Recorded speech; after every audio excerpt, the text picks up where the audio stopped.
Hello, welcome. Thank you for joining us on this edition of News 2. I'm Sandra Gumansing. Topping our newscast, the Virgin Islands was rocked by some big news Tuesday morning. The arrest of former Governor John DeYoung in a locally led investigation. Many are not surprised over the arrest because of the reason behind it, the controversial security measures that the former governor put in place while in office. News 2's April Knight is standing by with an update. April?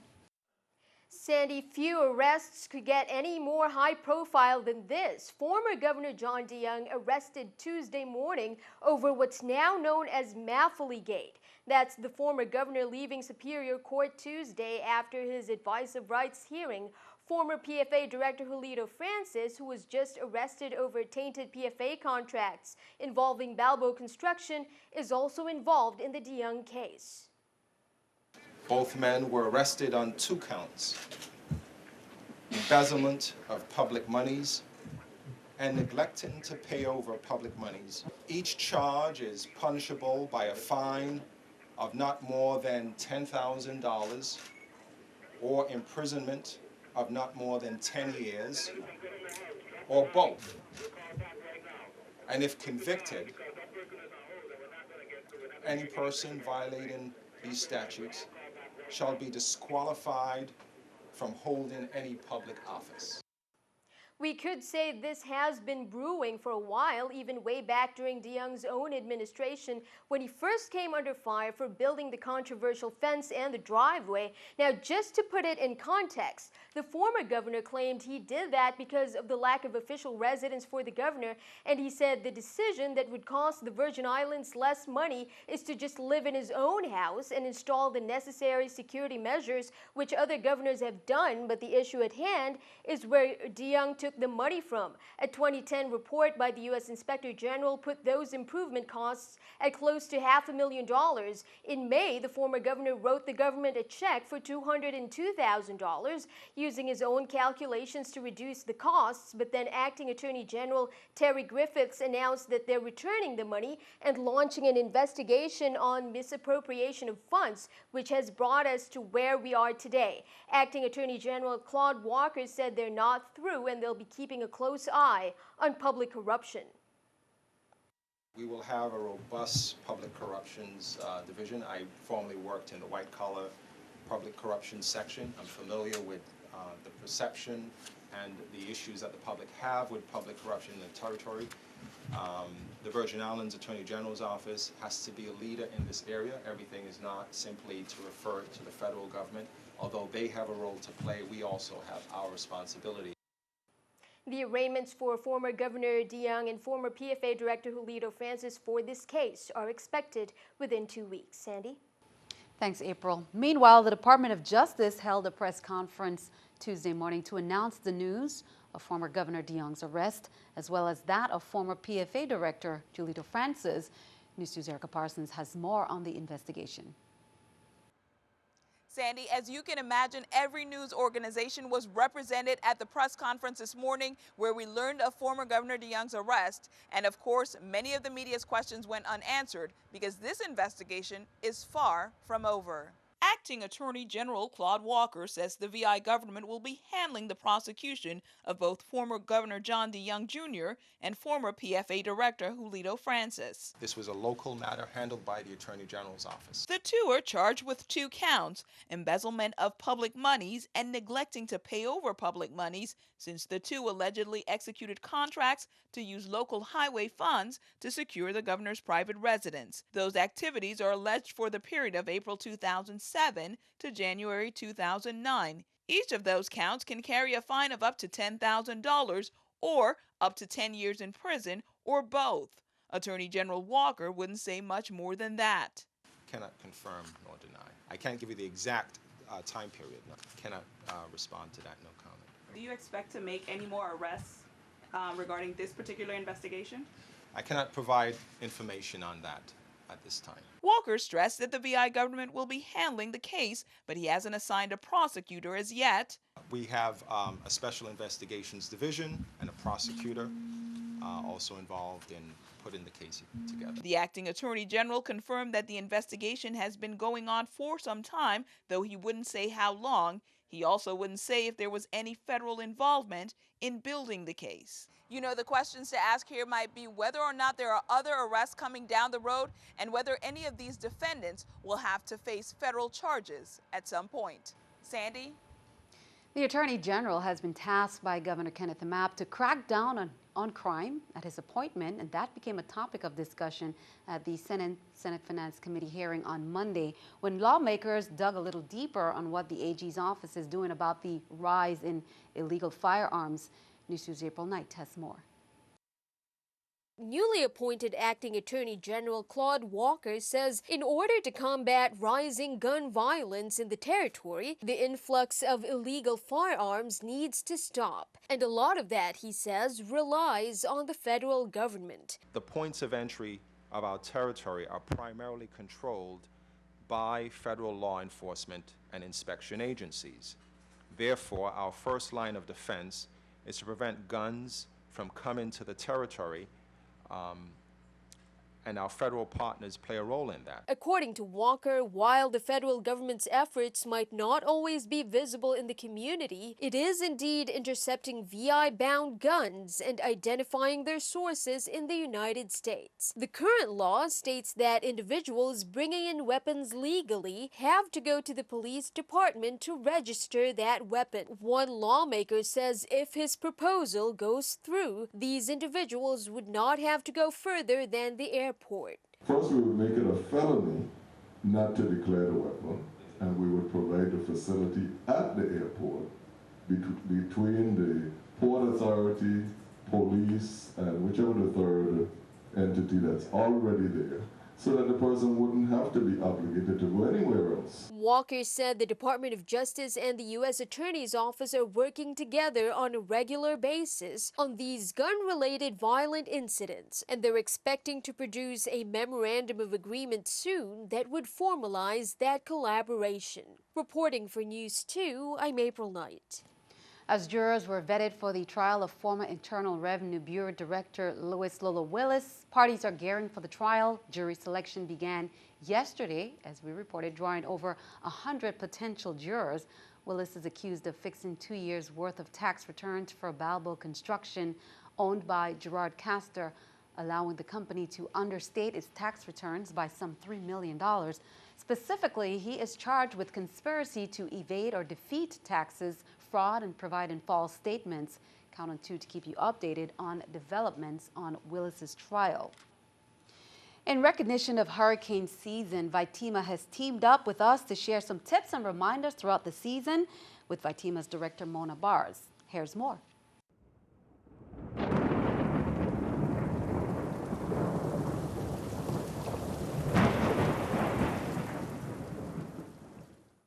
Well, we'd like to welcome Vitima's director, Mona Barnes, to our studio to talk about the 2015 hurricane season. Welcome, Ms. Barnes. Thank you for sharing these hurricane tips with us. Thank you so much for being here and having the opportunity to speak to the general public. Okay, well, first up, we'd like to know about the outlook for the 2015 hurricane season. Now, we've been in the season already, so people already have an idea, but what does the public need to know at this point about the season? Well, what they need to know, it's been forecast to be a below average season. And even though it's below average, the one thing I want to say to the community, we can't afford to just be relaxed. All it takes is one storm. And whether it's below or above average, once we have that one storm, then, you know, we have to respond. But the key is preparation. And that's my biggest word in Vitima to the public. If we prepare for any storm, then we'll be able to recover better. You know, not a matter of if or when. We hope nothing happens this season, but if we do, the key is being prepared. Mm-hmm. Well, speaking about prepared, what steps should people take to prepare? Well, a couple of things they should do. The first thing they should do is have a family plan. And when I say a family plan, i.e., sit and spend some time with your family and say to yourself, okay, where do we go if something really happens? If we're in a low or a floodplain area, we should make a decision before the storm comes. Are we going to go to the shelter as a family? Are we going to go somewhere else? Key things is to ensure that your home is secured if you do decide to move. But the other steps also is to have a first aid kit.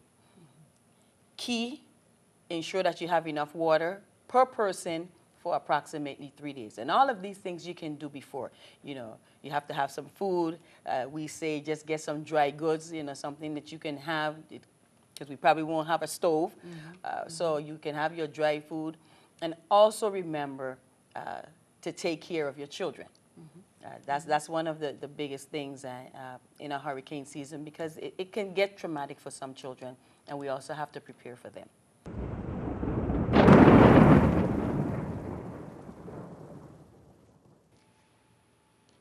And that interview was pre-recorded, and we will continue to have some tips throughout the hurricane season. Meanwhile, Bernie continues to track the tropics, and he has the latest on Tropical Storm Danny.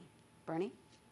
Tropical Depression 4 is now Tropical Storm Danny, located, well to our east. It's about 36, 37 west latitude, about 12, 13 degrees north latitude. But we're talking 5 to 6 days at the earliest that Danny would impact our weather. In fact, even if Danny does impact our weather, it would not be until late Monday night or Tuesday. Now, as you know, the Atlantic has been very hostile toward tropical waves, and that's why we haven't had much rain. But Danny is in a pretty good location for development at least the next 48 hours. Dry Saharan dust well to the north.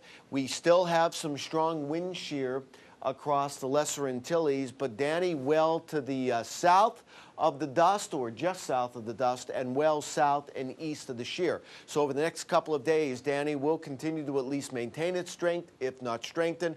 Again, if Danny impacts our weather, it's not going to be until late Monday night or Tuesday. I'll be back with more of the forecast in just a little bit, Sandy.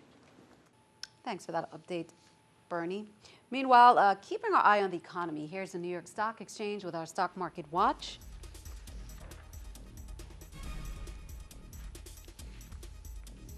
As we can see there, the Dow down 33, NASDAQ 32, S&P 500 also down at 5. Coming up on News 2, the body of Dr. Guy Garmin was recovered. We'll have an update on that. Plus, police are asking the public's assistance in locating a missing minor, 17-year-old missing minor, Abijah Isaac, who was last seen on Sunday, August 2nd. We'll be right back.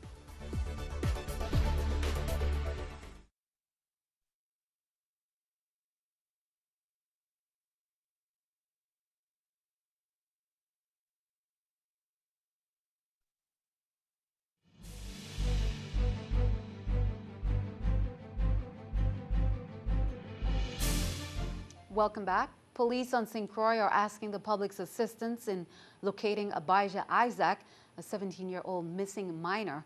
Abijah Isaac was last seen on Sunday, August 2nd, according to police, 2015, at his residence in Tantan Terrace, wearing a pair of blue jeans and a red T-shirt.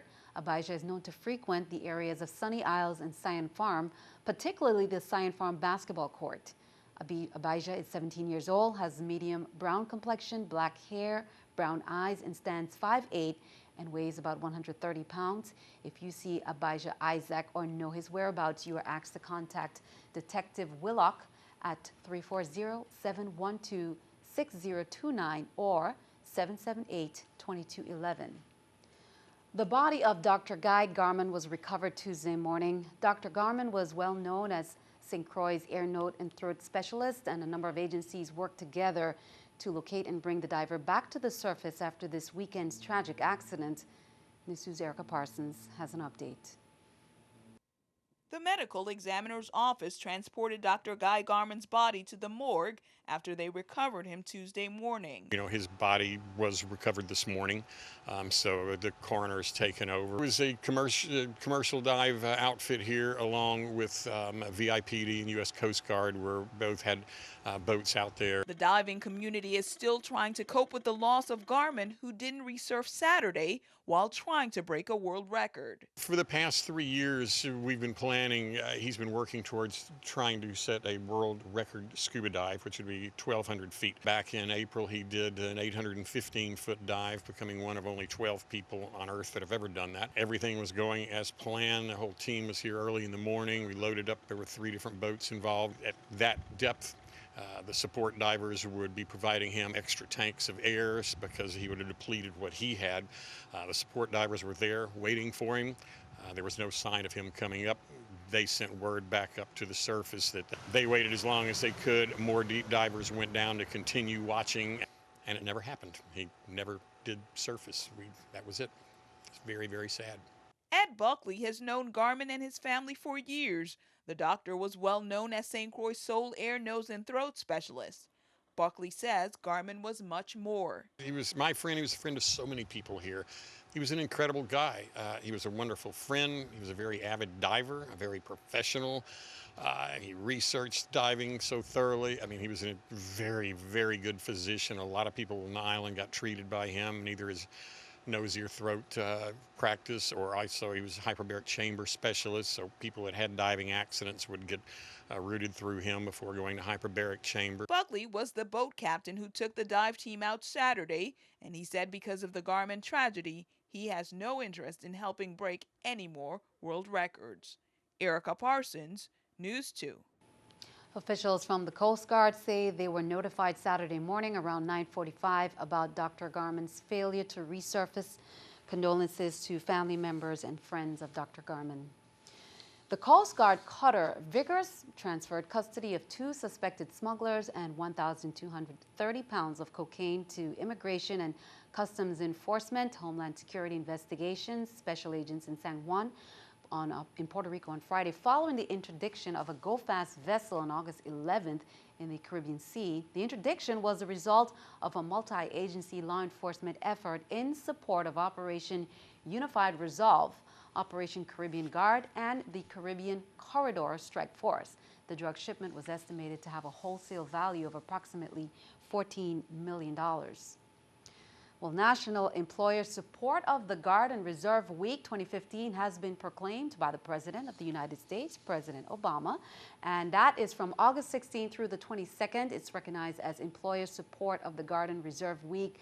Activities for the week on St. Croix include Statement of Support signing at Home Depot, 7 Seals presentation to Budget Gas Station in Golden Rock, and on August 28th, Statement of Support signing at IHOP in Sunny Isle, as well as other statement of signing at Diageo USVI.